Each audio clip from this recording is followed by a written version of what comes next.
Chapter 1. Body Behind the Tent.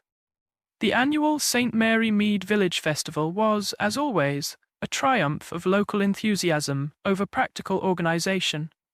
The morning sun cast dappled shadows through the ancient elms that bordered the green, and already the air hummed with activity.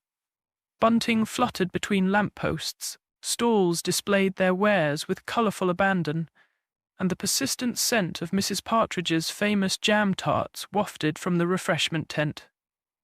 Miss Jane Marple, resplendent in her second-best hat, a modest creation of pale lavender felt with a single peacock feather, stood before the jam and preserves table, her keen blue eyes assessing each entry with the gravity of a High Court judge.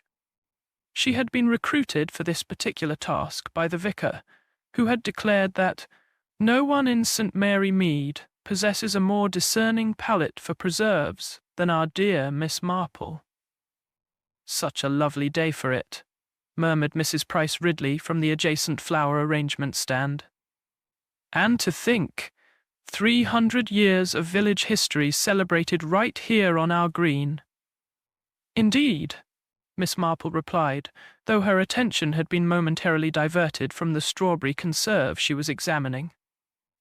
Across the lawn, she observed Councillor George Harding, the mayor, engaged in what appeared to be an animated conversation with a reporter from the County Gazette. The mayor's usually florid complexion seemed even more pronounced, and his gestures were expansive, perhaps too expansive for the hour and the occasion. "Nervous tension?" Miss Marple reflected silently. "How very like my nephew Raymond when he's preparing for a difficult case in court. Though what our mayor could be anxious about on such a festive day." Her musings were interrupted by a sharp exchange of words near the refreshment tent. Mrs. Diana Fletcher, a handsome woman in her early 40s who headed the festival organizing committee, was engaged in what could only be described as a heated whisper with Mr. Perkins, the festival treasurer. Though their voices were low, their body language spoke volumes. Mrs. Fletcher's hands clasped tightly before her, Mr. Perkins repeatedly glancing over his shoulder. "Trouble in paradise," muttered Colonel Bantry, who had materialized at Miss Marple's elbow with his characteristic stealth, a skill retained from his military days. "Been watching those two all morning. Something's got Perkins in quite a state." "Has it indeed?" Miss Marple responded mildly, though she had already noted the treasurer's agitated manner and the way he clutched a leather cash-box as though it contained the crown jewels. The conversation between Mrs. Fletcher and Mr. Perkins concluded abruptly when the new vicar, a young man named Reverend Thornley, fresh from theological college, approached them. Both parties immediately assumed expressions of exaggerated pleasantness, though Miss Marple observed that Mrs. Fletcher's smile didn't quite reach her eyes. The vicar himself seemed oddly distracted, his gaze repeatedly drawn to the display case that housed the festival's grand prize, an ornate silver cup that had been donated by the Bantry family generations ago. He lingered near it with an intensity that struck Miss Marple as rather excessive for a man of the cloth, even one with an appreciation for ecclesiastical silver. "Admiring our family heirloom, is he?" Colonel Bantry observed, following Miss Marple's gaze. 17th century, you know. Been awarded to the best village craftsman every year since my grandfather's time." "How very generous of your family," Miss Marple replied. "Though I must say, the vicar seems unusually interested in its historical significance, perhaps." Before the colonel could respond, the village band struck up a cheerful, if slightly discordant rendition of the British Grenadiers, signalling the commencement of the Morris dancing exhibition. The crowd began to gravitate toward the main stage, a temporary platform erected at the far end of the green. It was precisely at this moment that Miss Marple noticed Mr. Perkins making his way purposefully toward the back of the refreshment tent, still clutching the cash box. He paused briefly to speak with someone. Miss Marple couldn't see who, as her view was momentarily obscured by the Mothers' Union banner being carried past, and then disappeared behind the white canvas structure. Odd, she murmured to herself. The Morris dancing is always such a popular event. One would think the treasurer would want to watch, especially as the collection is taken immediately afterward. The dancing commenced with its usual enthusiasm, bells jingling and handkerchiefs waving as the performers executed their intricate steps. Miss Marple found herself a comfortable spot near the tea urn, where she could observe both the entertainment and the comings and goings around the various stalls. 20 minutes into the performance, just as the dancers were beginning their final set, a child's cry pierced the festive atmosphere. Young Tommy Jenkins came racing around the side of the refreshment tent, his face white with shock, his Sunday best shirt coming untucked as he ran. "There's a man," he gasped, skidding to a halt in front of the nearest adult, who happened to be Police Constable Polk. "Behind the tent. He's lying on the ground and he won't wake up." The music faltered and stopped. The Morris dancers froze mid-step, their bells falling silent. In the sudden hush that descended over the festival ground, Miss Marple heard Colonel Bantry's gruff voice. "Better send for Inspector Slack." And Dr. Haydock. Within minutes, the area behind the refreshment tent had been cordoned off with makeshift barriers of garden twine. Dr. Haydock emerged from behind the canvas, his expression grave. "It's Perkins," he announced quietly to the small group of officials that had gathered. "Dead, I'm afraid. Blunt force trauma to the back of the head." Miss Marple, positioned strategically near the tea urn where she could overhear without appearing to eavesdrop, noticed several things in quick succession. Mrs. Fletcher's hand flew to her throat in what seemed a genuinely shocked gesture. The mayor's florid complexion drained of all colour, and the vicar crossed himself with a hand that trembled slightly. Inspector Slack arrived with his usual complement of barely contained irritation and official self-importance. "Right then," he declared, surveying the scene. "Nobody leaves the festival grounds until I say so. Constable Polk, start taking names." As the inspector disappeared behind the refreshment tent to examine the body, Miss Marple found herself recalling her brief glimpse of Mr. Perkins earlier that day. He had mentioned something about needing to reconcile the accounts. She was quite certain those had been his exact words. And now he was dead, apparently struck down during the very performance that had provided such perfect cover for the crime, with most of the village conveniently gathered at the opposite end of the green. "The cash box," she said softly to herself, and then, raising her voice slightly, "I do hope someone has thought to secure the festival's cash box. Mr. Perkins was carrying it when I last saw him." This observation, delivered in Miss Marple's mild, quavering tone, had the effect of a starting pistol. Inspector Slack emerged from behind the tent looking thunderous. "The cash box is missing," he announced, "along with the day's takings, over £200, according to the preliminary count this morning." He fixed the assembled crowd with a stern glare. "It appears we're dealing not just with murder, but with theft as well." The murmur that ran through the crowd held notes of shock, fear, and, Miss Marple couldn't help but notice, something that sounded very much like guilty knowledge. As she watched the faces around her, she reflected that village festivals, like village life itself, had a way of bringing out both the best and worst in human nature. The question now was, which of her neighbours had allowed the worst to triumph so catastrophically on this sunny summer morning? Chapter 2. The Mayor's Suspicion. The morning room at Mrs. Perkins' modest cottage on Vicarage Lane was steeped in that particular quality of silence that follows sudden bereavement. The clock on the mantelpiece ticked with unnecessary loudness, and the tea in the delicate china cups had long since grown cold. Miss Marple sat opposite the newly widowed woman, noting how Mrs. Perkins's hands trembled slightly as she attempted to straighten an already perfectly aligned antimacassar. "So kind of you to call, Miss Marple," Mrs. Perkins murmured, her voice barely above a whisper. She was a small, neat woman with prematurely grey hair and the permanently anxious expression of someone who had spent years managing a difficult household budget. "Though I suppose everyone will be calling now. Terrible scandal. Terrible." "My dear," Miss Marple said gently, "you mustn't think of it as scandal. This dreadful thing that has happened, it reflects not at all upon you or dear Mr. Perkins." Mrs. Perkins's eyes filled with tears. "He was so worried these past weeks, kept talking about irregularities. That was the word he used. Irregularities in the festival accounts. He'd sit up late at night, going over the books, muttering to himself."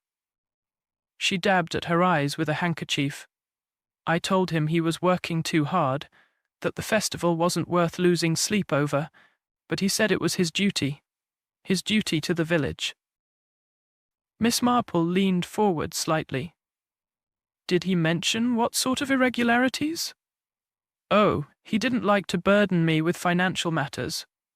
But I heard him on the telephone once, quite agitated. He was saying something about systematic withdrawals and forged signatures. I didn't like to pry, you understand." Before Miss Marple could pursue this interesting revelation, the doorbell rang. Mrs. Perkins started nervously. "That will be another caller. Everyone's been so kind, but I do find it exhausting." The maid showed an Inspector Slack, whose official demeanor softened marginally at the sight of the grieving widow. "Sorry to disturb you, Mrs. Perkins. Just a few more questions, if you don't mind." "Of course, Inspector." Miss Marple was just leaving. "No need for Miss Marple to go," Slack interrupted, surprising everyone, including himself. "Her observations might be useful." This unprecedented acknowledgement of her detecting abilities caused Miss Marple to raise her eyebrows ever so slightly, but she merely folded her hands in her lap and assumed an expression of elderly vagueness that fooled absolutely no one who knew her well. "Mrs. Perkins," the inspector began, consulting his notebook, "we've been examining the festival accounts, and there appear to be significant discrepancies. Nearly £500 missing over the past year." Mrs. Perkins gasped. £500? But that's impossible. Harold would never— "No one's suggesting Mr. Perkins took the money," Slack said quickly. "In fact, we believe he may have discovered the theft and been killed to prevent him revealing it. Now, can you tell me if your husband mentioned anyone in particular when discussing these irregularities?" Mrs. Perkins hesitated, twisting her handkerchief. "Well, he did seem concerned about— But no, I shouldn't say. It's only suspicion, after all. In a murder investigation, madam, we need to hear everything." "It was Mrs. Fletcher," Mrs. Perkins finally admitted. "Harold said her signature appeared on several withdrawal slips, but when he asked her about them, she seemed confused. He thought perhaps— well, he wondered if someone might be forging her signature."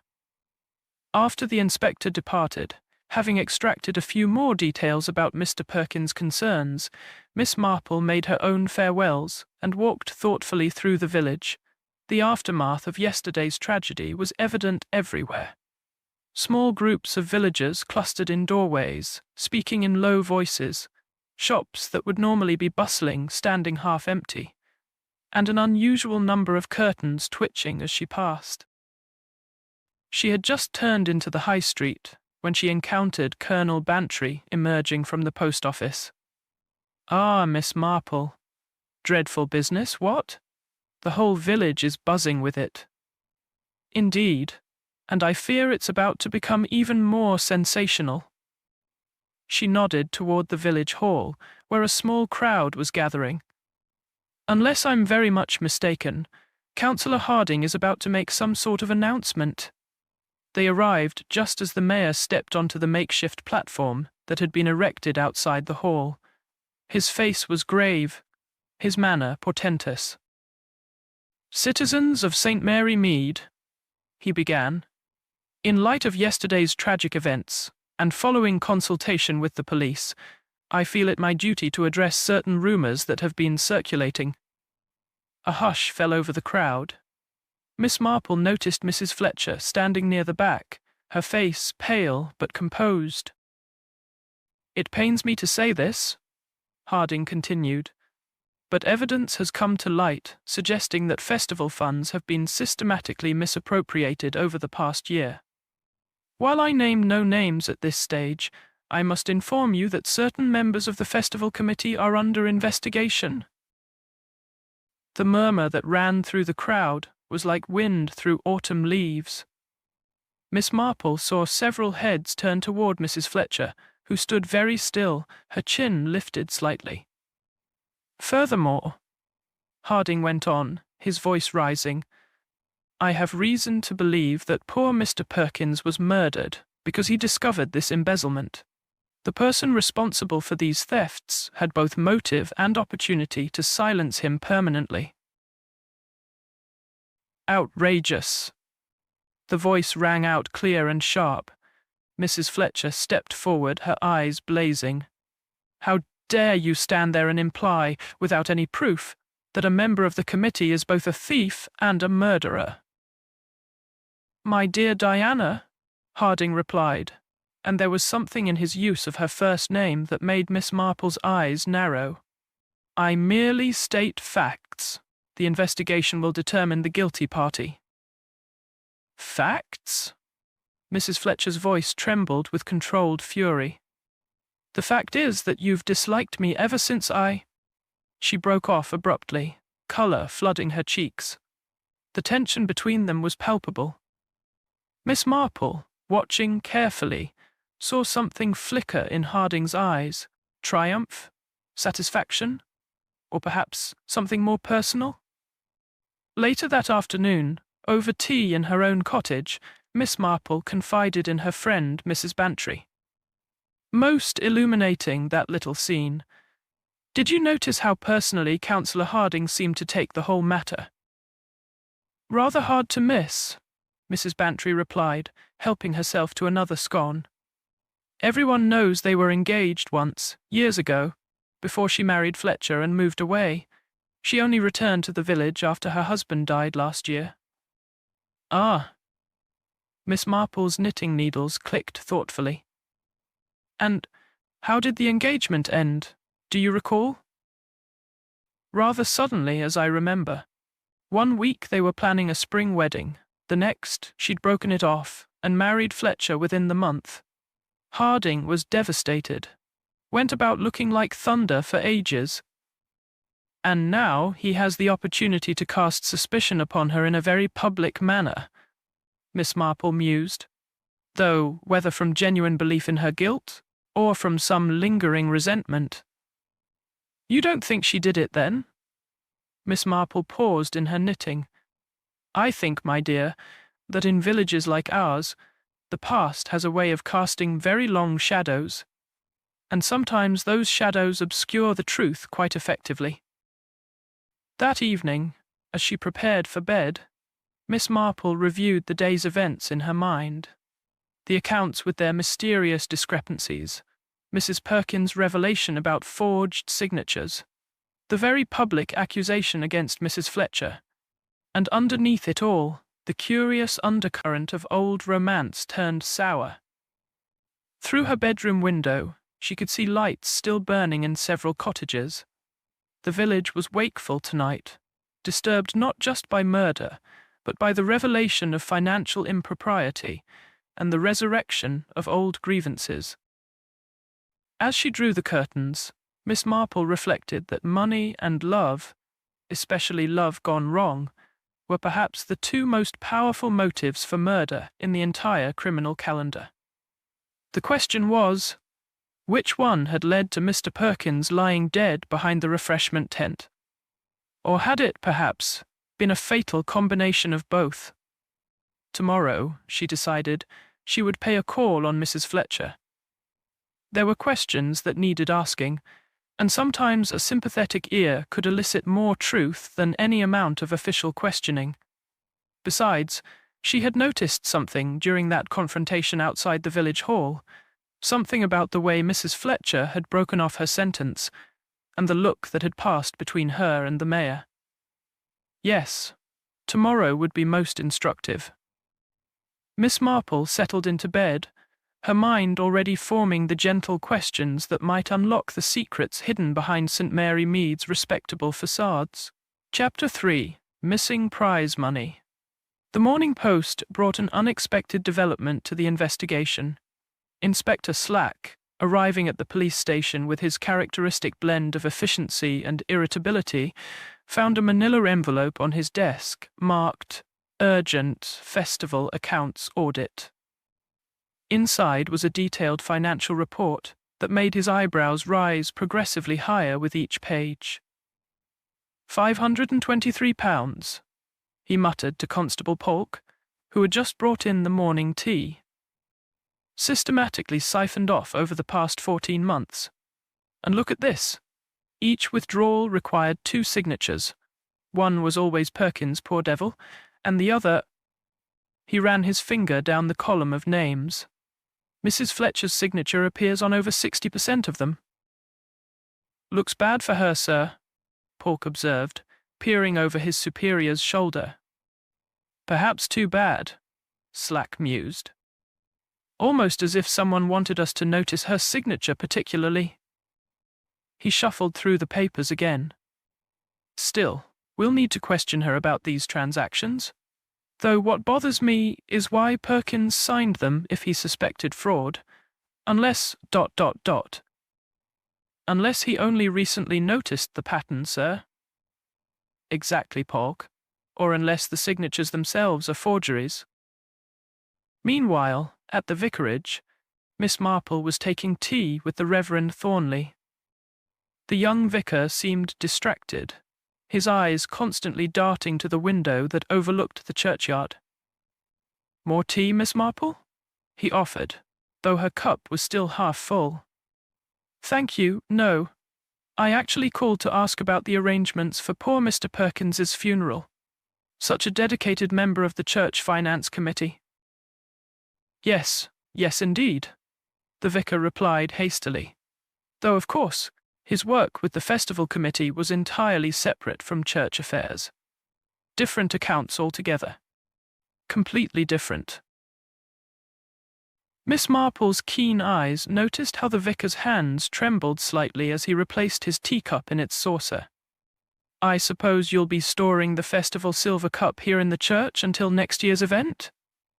The vicar started visibly. The cup? Oh yes, the Bantry cup. It's already in the vestry safe, actually. Has been since yesterday morning. Perfectly secure. How reassuring!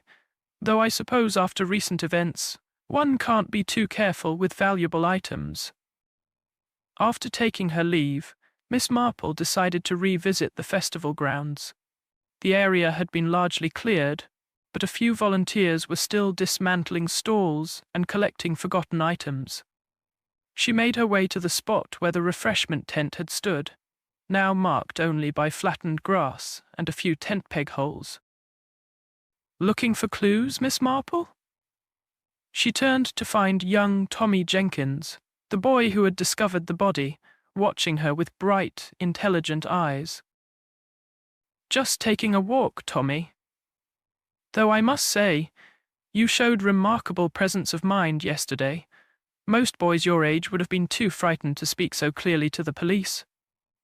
Tommy puffed up with pride. I watch detective shows on the telly. Know you're supposed to remember everything when you find a body. Very wise. And did you remember everything? Think so. Except. He scrunched up his face in concentration. There was something shiny in the bushes near where Mr. Perkins was lying, didn't mention it to the police because when they arrived it wasn't there anymore. How very interesting. Can you show me exactly where? Tommy led her to a spot behind where the refreshment tent had stood, indicating a patch of bushes that bordered the churchyard. Right there. Something metal was catching the sun. Miss Marple peered into the undergrowth, then, with surprising agility for a woman of her years, bent down and parted the branches. I don't suppose it looked anything like this. She withdrew her hand, holding a brass key. No, it was bigger, more like a box or something. A box, Miss Marple repeated thoughtfully. She examined the key, noting its size and cut. Church property was stamped on the shaft. She slipped it into her handbag. Well, Tommy, you've been most helpful. I believe I'll take a turn through the churchyard now. The ancient yew trees in St. Mary Mead's churchyard cast deep shadows across weathered headstones. Miss Marple followed the path that curved behind the church, her sharp eyes scanning the ground. Near a particularly dense holly bush, she noticed freshly disturbed earth. Kneeling carefully, she probed the soft soil with her finger. Something hard lay just beneath the surface. Using a sturdy twig, she excavated her find, an empty cash box, its lock forced open, the festival committee's name still visible on a brass plate affixed to the lid. The murder weapon arrives at the scene clean, but the stolen goods tell their own story, she murmured to herself. Miss Marple. She looked up to see Mrs. Fletcher approaching along the path, her son Robert trailing behind with the sullen expression that seemed permanently affixed to 16-year-old faces. Mrs. Fletcher, Robert, what brings you to the churchyard? Robert's been helping with the festival clean-up, Mrs. Fletcher explained. Her voice was steady, but dark circles under her eyes suggested a sleepless night. We're collecting any stray items that might have ended up over here. How thoughtful. Miss Marple stood, casually positioning herself to block the view of the cash box. Though I've just finished checking this area myself, nothing of interest here. Robert, who had been examining his mobile phone, suddenly looked up. Mum, can I go? I told Jake I'd meet him at the recreation ground. Yes, all right. But be home for lunch.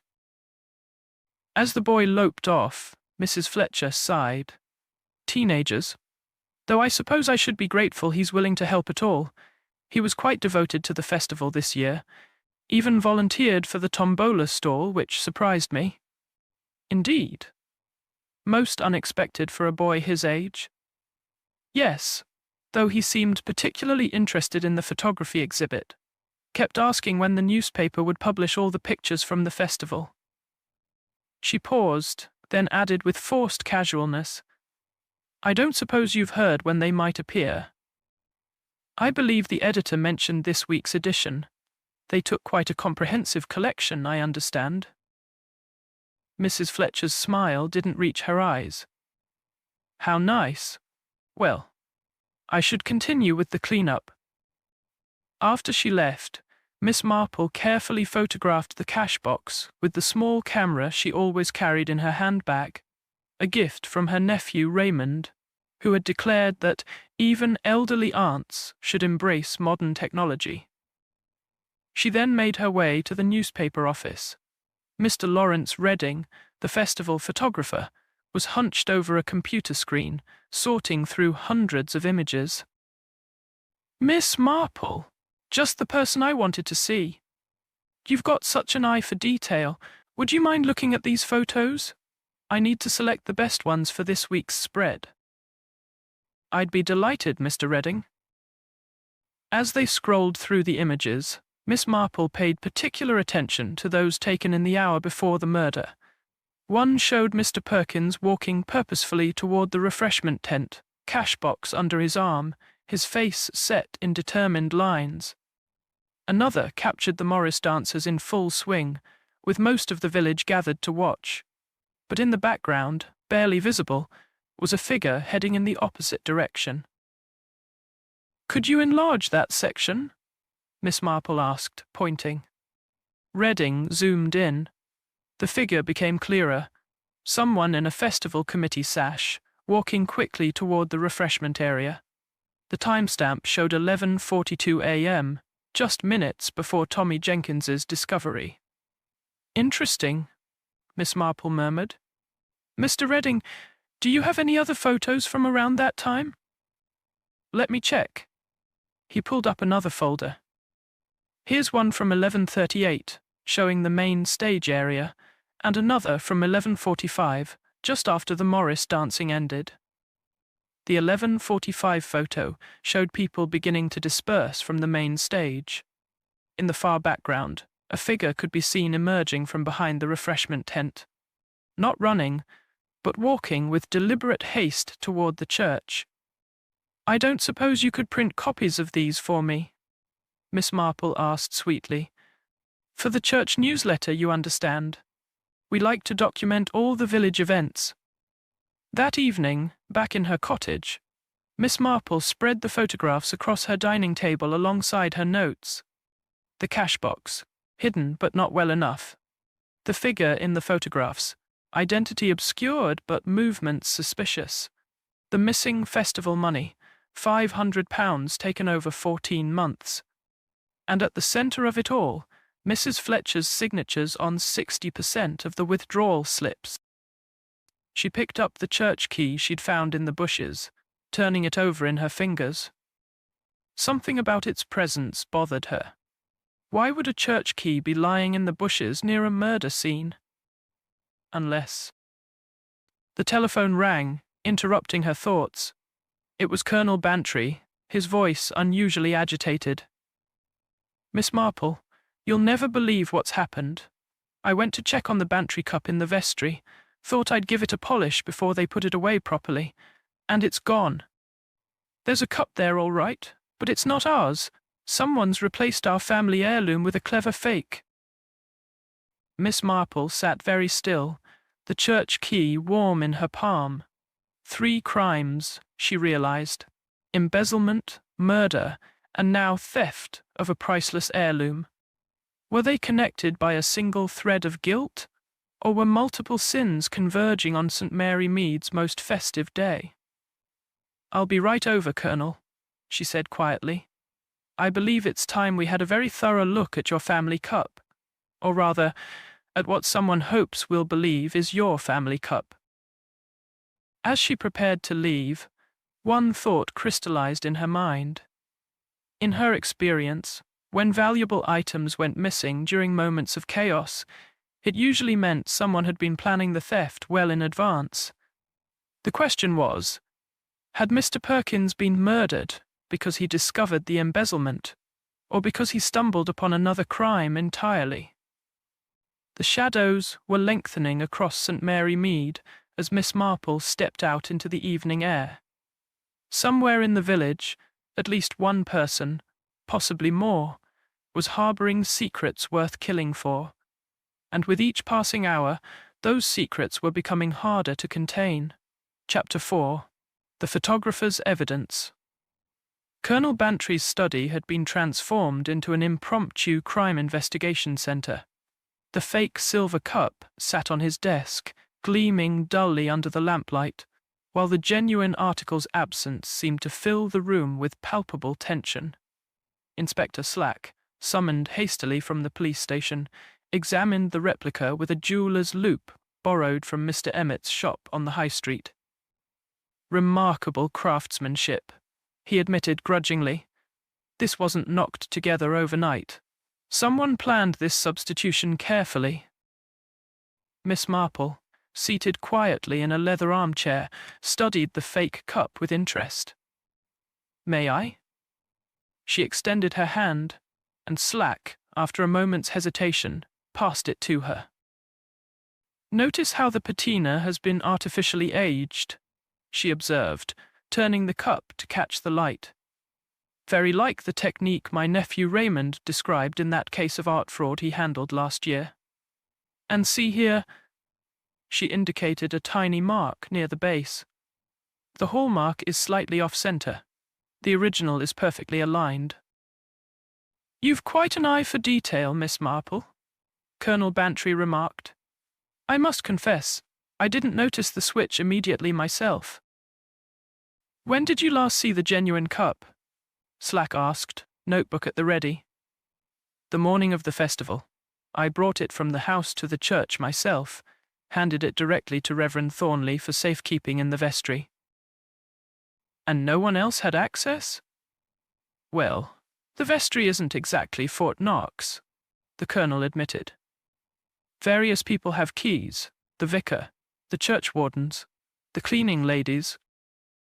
A knock at the study door interrupted them. The butler announced Mr. Lawrence Redding, who entered carrying a large portfolio case. "I've brought all the festival photographs as requested," Redding said, looking somewhat overwhelmed by the official presence, "including the ones Miss Marple was particularly interested in earlier today." "Ah, excellent," Slack said, though his tone suggested he wasn't entirely pleased about Miss Marple's independent inquiries. "Let's have a look." Redding spread the photographs across the colonel's billiard table. The comprehensive documentation of the festival day emerged in vivid detail, from the early morning setup to the tragic aftermath of the murder discovery. "This sequence is particularly interesting," Miss Marple suggested mildly, arranging several photos in chronological order. "Look here. At 9:15 a.m., we see Reverend Thornley entering the vestry with the colonel. At 9:20, they emerge empty-handed, presumably having secured the cup. But then..." She selected another photograph. "At 10:47, this image taken from the flower show tent captures a reflection in the memorial plaque by the church door. Someone is entering the vestry. See the distinctive sleeve? That's the vicar's cassock." "But I was leading the opening prayers at the main stage at that time," Thornley protested, having been summoned to explain the cup's disappearance. His face had gone quite pale. "Were you indeed?" Miss Marple produced another photo. "This shows the opening ceremony. You're notably absent from the platform, Vicar. The curate is leading the prayers." Thornley's shoulders sagged. "All right. Yes, I went back to the vestry. But not to steal the cup. I wanted to verify something about its markings. I've been researching ecclesiastical silver for a book I'm writing." "Rather an inopportune moment for academic research," Slack observed dryly. "Here's something else," Redding interjected, pulling out a new set of prints. "I didn't think much of it at the time, but I captured this image at 11:15. The photograph showed the area behind the refreshment tent from an oblique angle. In the background, barely visible, were two figures in what appeared to be an intense conversation. "Can you enlarge this section?" Miss Marple asked. Redding produced a magnified version. Though still somewhat blurry, the figures were identifiable: Mr. Perkins and Councillor Harding. "But Harding claimed he was judging the flower show at that time," Slack exclaimed. "More interesting still," Miss Marple continued, selecting another photograph, "is this image from 11:40. Mr. Perkins walking toward the refreshment tent, looking determined. And here?" She pointed to the edge of the frame. "Someone following him. The committee sash is visible, but the person's face is turned away." "The killer?" Colonel Bantry suggested. "Perhaps. Or perhaps a witness." Miss Marple arranged the final sequence of photographs. "Now observe. 11:42. The Morris dancers are in full swing. 11:43. This wide shot shows most of the village watching. But look carefully at the churchyard wall in the background. They all leaned in. A figure could be seen climbing over the low wall, moving from the festival ground into the churchyard." "Robert Fletcher," Miss Marple identified quietly. "I recognize that distinctive jacket he always wears. The Fletcher boy. But he's just a teenager, Slack protested. A teenager who was supposedly manning the tombola stall continuously, Miss Marple reminded him. Yet here he is, clearly elsewhere at a crucial time. The room fell silent as they absorbed this information. Redding cleared his throat nervously. There's one more thing. I didn't develop these initially because they seemed irrelevant, but... He produced a final set of prints. These were taken by my assistant, who was photographing the youth activities. They show Robert Fletcher at various points during the day. The images revealed an interesting pattern. In several photos, Robert could be seen handling money at the tombola stall, but his attention was consistently directed elsewhere, toward the refreshment tent and the church. And look at this one. Redding pointed to a shot, time-stamped at 10:30 a.m. Robert was captured in conversation with Mr. Perkins, both of them partially hidden behind the plant stall. My assistant noted that they seemed to be arguing about something. Inspector Slack's expression had grown increasingly grim. We'll need to question the boy immediately and search the vestry thoroughly for any sign of how the cup was switched. If I might make a suggestion, Miss Marple interjected, the key I found in the bushes this afternoon, the one marked church property. It might be worth checking if it fits the vestry door. Slack looked at her sharply. You found a key and didn't immediately report it? I was on my way to do just that when the colonel called about the cup, she replied serenely, though I did think it prudent to photograph its location first. She produced her small camera, showing the image of the key in situ among the bushes. The inspector took the key from her, examining it closely. We'll test this immediately, and I want all these photographs catalogued as evidence. He turned to the vicar. Reverend Thornley, I'll need a complete statement about your movements during the festival, particularly your unauthorized visit to the vestry. As the officials prepared to leave, Miss Marple lingered by the billiard table, studying one photograph in particular. It showed the refreshment tent from the rear, taken just minutes before the murder. In the background, almost lost in shadow, was the cash box, but it wasn't under Mr. Perkins' arm, as in earlier photos. It sat on a small table, unattended. Curious, she murmured to herself. Very curious indeed. Later that evening, alone in her cottage, Miss Marple spread her own copies of the key photographs across her tea table. She had requested duplicates from Redding, who had been only too happy to oblige, clearly excited by his unexpected role in a murder investigation. The narrative emerging from the images was complex. Multiple people with secrets, all converging at the festival. The vicar, obsessed with the valuable cup. Robert Fletcher, mysteriously absent from his post at crucial moments. Councillor Harding, lying about his whereabouts. And Mrs. Fletcher, whose signatures appeared on those suspicious withdrawal slips. But it was another detail that caught her attention as she reviewed the photos one final time. In the background of the 11:15 image, the one showing Perkins and Harding in conversation, there was a third figure, partially obscured by the tent flap. Someone watching them. Miss Marple adjusted her reading glasses and peered more closely. The figure wore a festival helper's badge, and something about their posture suggested intense interest in the conversation taking place. Now why, Miss Marple wondered aloud, would a festival helper be eavesdropping on the treasurer and the mayor, unless they had a very particular interest in what was being discussed? She made a mental note to ask young Tommy Jenkins if he had noticed any of the festival helpers behaving oddly. Children, in her experience, often saw things adults missed, especially when those adults were preoccupied with their own secrets and schemes. Outside, the village had settled into its evening quiet. But Miss Marple knew that beneath this peaceful surface, tensions were building. The photographer's evidence had revealed a web of deception more complex than even she had initially suspected. 3 crimes: embezzlement, murder, and the theft of a historic artifact, each with its own cast of suspects. The question now was not just who had killed Mr. Perkins, but whether his death was the culmination of one elaborate plot or the tragic intersection of multiple schemes gone wrong.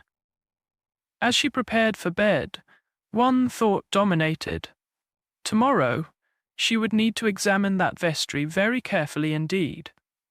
For in her experience, the scene of one crime often held clues to others, and the vestry of St. Mary Mead Church had witnessed at least one theft. What other secrets might it reveal? Chapter 5. Miss Marple's Village Walk. The morning mist still clung to the churchyard yews as Miss Marple set out on what she privately termed her thoughtful perambulation. 24 hours had passed since the discovery of Mr. Perkins's body, and the village atmosphere had shifted from shocked disbelief to feverish speculation. She had a particular route in mind today, one that would retrace the treasurer's final journey. Starting from the main festival ground, she walked slowly, observing the sightlines.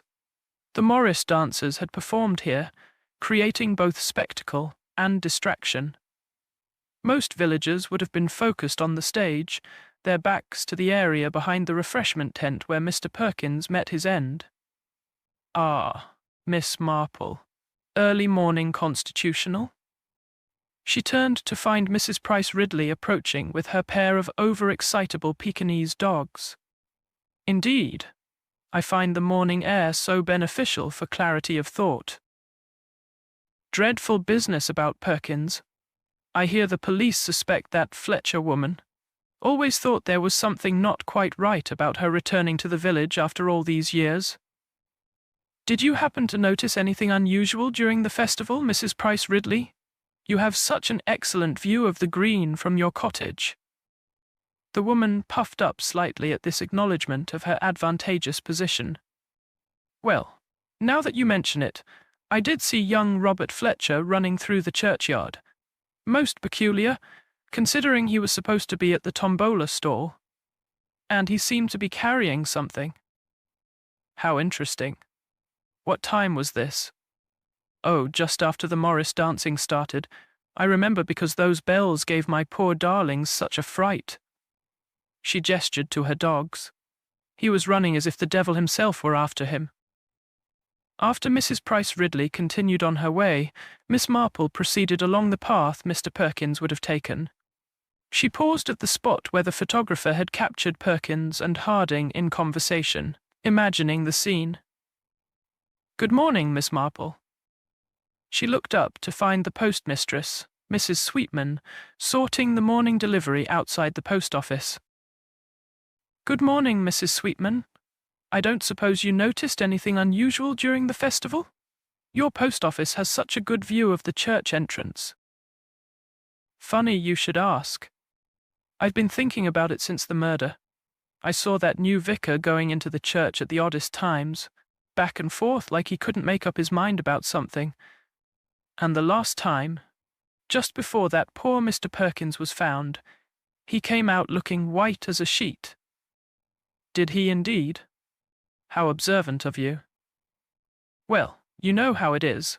Standing here sorting mail, you see all sorts. Like that argument between the mayor and Mrs. Fletcher earlier that morning. Couldn't hear what they were saying, but she looked ready to spit fire. Miss Marple filed this information away and continued her walk. As she approached the church, she encountered Colonel Bantry's gardener, Jim Bennet, tending to the flower beds. Morning, Miss Marple. Nasty business, all this. Indeed, Jim. I wonder if you noticed anything unusual near the churchyard recently. Jim straightened up, wiping his hands on his gardening apron. Well, there was something odd yesterday evening. After all the police had left, I was tidying up some of the festival damage to the flower beds when I saw someone putting something in the old oak tree, you know, the hollow one at the edge of the churchyard. How curious. Did you see who it was? Too dark by then, I'm afraid. But they were being mighty careful about not being seen, kept looking over their shoulder. Miss Marple thanked him and made her way to the ancient oak. The hollow was just above head height. Standing on tiptoe, she peered inside and felt around with her gloved hand. Her fingers encountered something soft, velvet, by the texture. She withdrew a small jewelry box, the kind that might hold a precious heirloom. Opening it carefully, she found it empty save for the indentation where something circular had recently rested. The size and shape would perfectly accommodate the base of the Bantry cup. "Curiouser and curiouser," she murmured, photographing the box before replacing it exactly as found. Her next stop was the village shop, where she knew the morning gossip exchange would be in full swing. Sure enough, several ladies were gathered around the counter where Mrs. Abbey, the shopkeeper, held court. "I always said those festival accounts needed proper auditing," Mrs. Abbey was declaring. "My nephew works in a bank, you know, and he says 2 signatures mean nothing if both people are in on the fraud." "But poor Mr. Perkins would never—" began Miss Weatherby, the retired schoolmistress.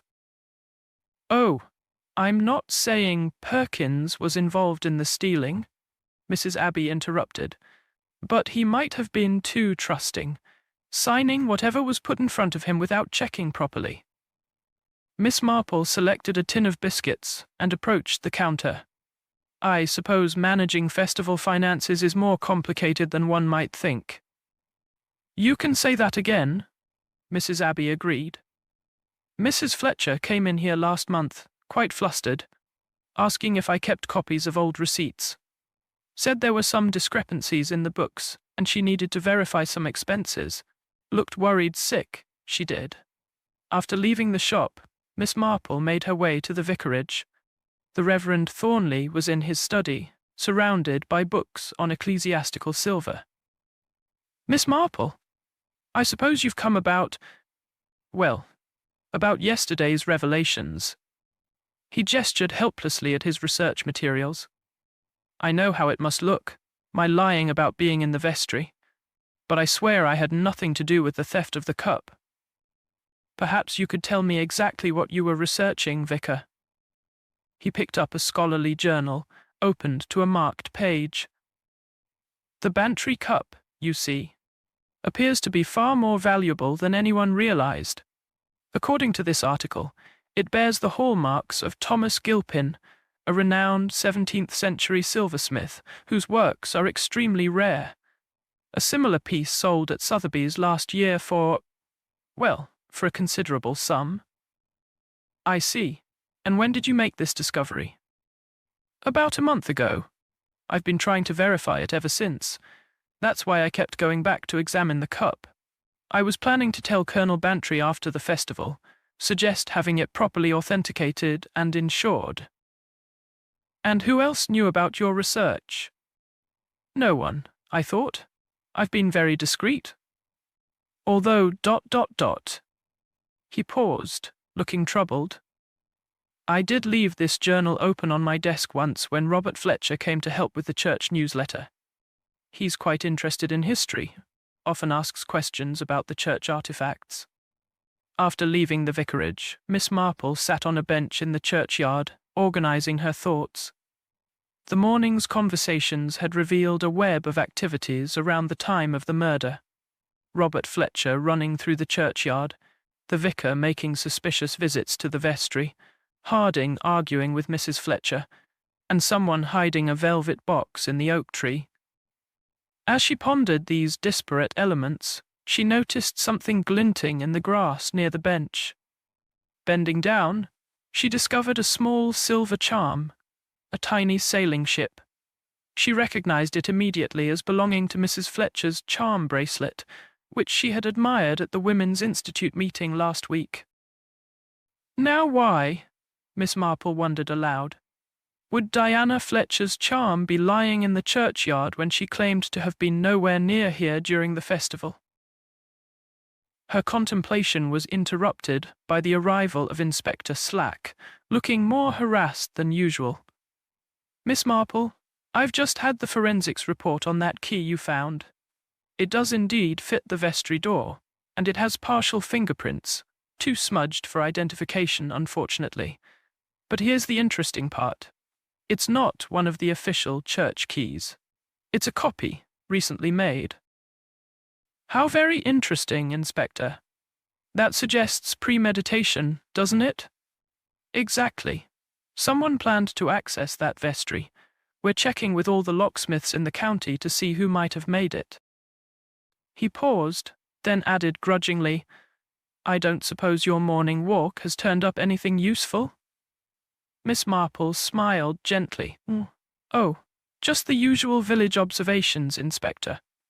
Though I did learn that Mrs. Fletcher was concerned about discrepancies in the festival accounts as far back as last month, before Mr. Perkins mentioned anything to his wife. And young Robert seems to have known about the true value of the Bantry cup, thanks to the vicar's research." Slack's eyes narrowed. "You think the boys stole the cup?" "I think, Inspector, that we have 3 separate crimes that happen to converge at the festival. The embezzlement of funds had been going on for months. The plan to steal the cup was more recent, but carefully prepared. And the murder." She paused thoughtfully. "The murder, I believe, was the unplanned consequence of these other schemes colliding." 3 crimes, 3 criminals? "Not necessarily, but certainly 3 different motivations. The question is, which combination of our suspects was responsible for which crime?" As Inspector Slack hurried off to pursue these new leads, Miss Marple remained on her bench, turning the silver charm over in her fingers. 3 crimes, multiple suspects, and a web of lies and secrets. But somewhere in this tangle was a thread of truth, and she was beginning to see how to unravel it. The church clock struck noon, its chimes echoing across the village. Time, Miss Marple reflected, to stop gathering clues and start connecting them. 3 separate schemes, all reaching their climax during one village festival. And poor Mr. Perkins, the unwitting catalyst whose discovery of one crime had led to his death. But which crime had he discovered? And more importantly, who had felt threatened enough to silence him forever? Chapter 6. The Shocking Truth. The afternoon sun slanted through the windows of Miss Marple's cottage, illuminating the faces of those gathered in her sitting room. Inspector Slack occupied the largest armchair, his notebook at the ready. Colonel Bantry stood by the fireplace, while Mrs. Fletcher sat rigidly on the sofa beside her son Robert, whose sullen expression had given way to barely concealed anxiety. Councillor Harding had positioned himself near the door, as if contemplating escape, and the Reverend Thornley perched nervously on a straight-backed chair. "Thank you all for coming," Miss Marple began, her knitting needles clicking softly. "I thought it might be helpful to clarify the rather complex events of the festival day. 3 crimes occurred, you see, though they were not necessarily committed by 3 different people." "Get on with it, then," Slack muttered, though not unkindly. "Let us begin with the embezzlement," Miss Marple continued. Miss Marple's gaze shifted to Councillor Harding. "Weren't they, George?" The mayor's florid complexion deepened. "I don't know what you're suggesting." "I'm suggesting that you systematically stole from the festival funds to cover your gambling debts. The debts you incurred at the casino in Brighton, the one where Mrs. Price Ridley's nephew works as a croupier. He mentioned seeing you there frequently, losing substantial sums." Harding's shoulders sagged. "All right. Yes. But I never meant... I always intended to pay it back. The horses were due to come in eventually." "But Mr. Perkins discovered the discrepancies," Miss Marple continued. "He confronted you during the festival, behind the refreshment tent. The photographer captured your meeting. You argued. and Perkins threatened to expose you unless the money was repaid immediately." "I didn't kill him," Harding burst out. "I left him alive, I swear it. He gave me until Monday to come up with the money." "I believe you," Miss Marple said calmly. "You're guilty of theft, not murder. Though your attempt to deflect suspicion onto Mrs. Fletcher, your former fiancée who had the temerity to reject you, was particularly cruel." She turned to the vicar. "Now, the second crime, the theft of the Bantry cup. Reverend Thornley, you discovered its true value a month ago." The vicar nodded miserably. "The Thomas Gilpin hallmark. The cup is worth at least £50,000, possibly more. I couldn't bear to see it sitting in our vestry with inadequate security while the church roof leaked and the organ wheezed its last breath."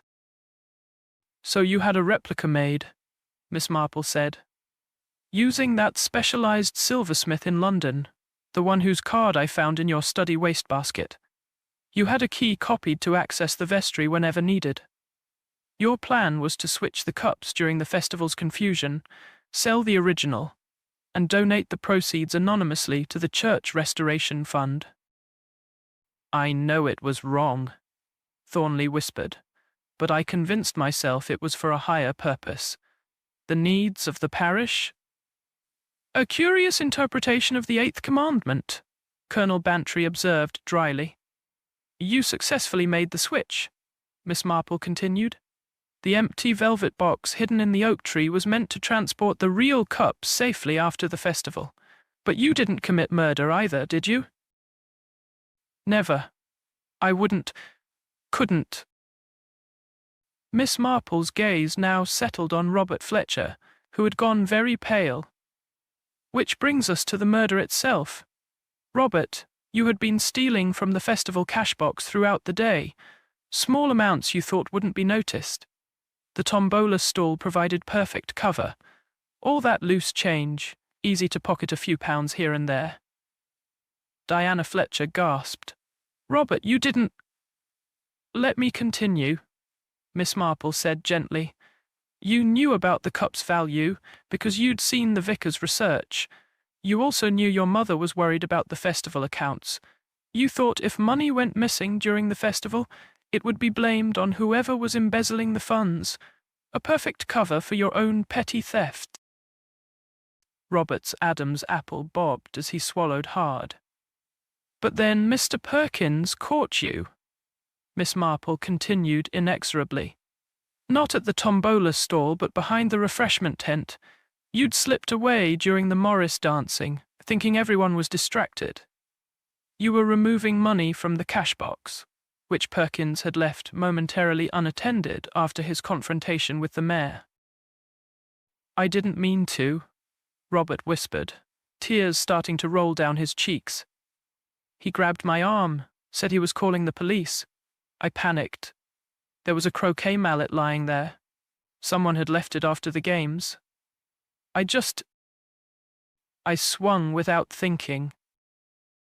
Diana Fletcher let out a strangled sob, reaching for her son's hand. "You took the entire cash box to make it look like robbery," Miss Marple said. "Buried it hastily in the churchyard, then ran back to your stall. But in your panic, you dropped something. A key you'd been carrying. Not the vestry key, that belonged to the vicar, but a different key altogether." She produced the church key from her handbag. "This is actually the key to the church tower. You'd stolen it weeks ago, planning to hide your pilfered money there. You'd been taking small amounts from various church collections, hadn't you? That's why you volunteered to help with the newsletter. Access to the church when it was empty." "Robert," Diana Fletcher's voice was barely a whisper. "I'm sorry, Mum," Robert sobbed. "I never meant. I just wanted. Dad always said we didn't have enough money. I thought I was helping." Inspector Slack rose, his face grave. "Robert Fletcher, I'm arresting you for the murder of Harold Perkins. You do not have to say anything, but—" "Wait," Diana Fletcher interrupted, her face drawn but determined. "My son is 16. He needs proper representation. This was clearly not premeditated murder." "That will be for the courts to decide," Slack said, not unkindly. "But his age will certainly be taken into consideration." As Robert was led away, his mother following with a lawyer's card already in hand, the others sat in stunned silence. "3 crimes," Colonel Bantry finally said. "3 criminals, all colliding at our village festival."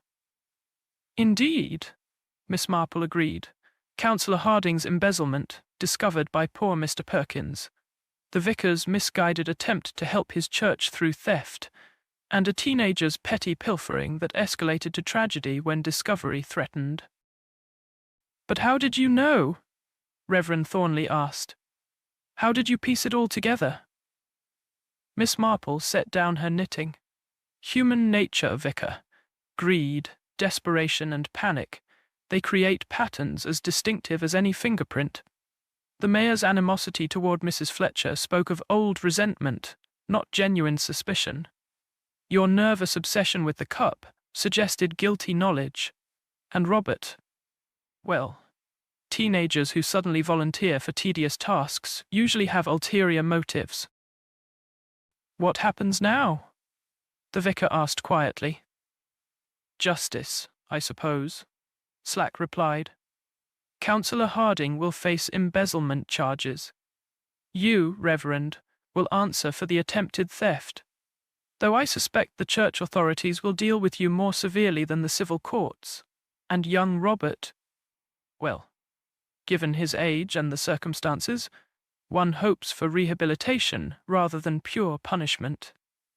As the room emptied, Miss Marple walked to her window, looking out over the village green where the festival had so recently brought the community together. Colonel Bantry joined her. "A bad business, Jane," he said softly. 3 lives ruined, and poor Perkins dead. All for money. "Not entirely," Miss Marple reflected. "George Harding stole out of weakness, gambling's addictive grip. The vicar convinced himself he was serving a higher purpose, and Robert, a boy trying to help his widowed mother in all the wrong ways. And now? Now St. Mary Mead must heal. Communities do, you know. They're remarkably resilient.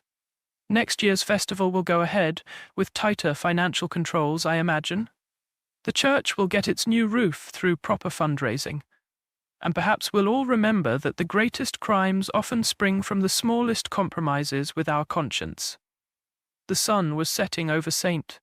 Mary Mead, painting the sky in shades of rose and gold. Somewhere in the distance, church bells rang for evensong. Life in the village would go on, as it always had, carrying its secrets and its scandals, its tragedies and its triumphs. Miss Marple picked up her knitting again. Tomorrow there would be talk, of course, gossip and speculation and moral judgments. But tonight, there was peace in knowing that truth, however painful, had finally been brought to light. "Tea?" she offered Colonel Bantry. "I think perhaps something stronger is called for," he replied with a wry smile. And in the gentle ritual of shared refreshment, the healing of St. Mary Mead quietly began.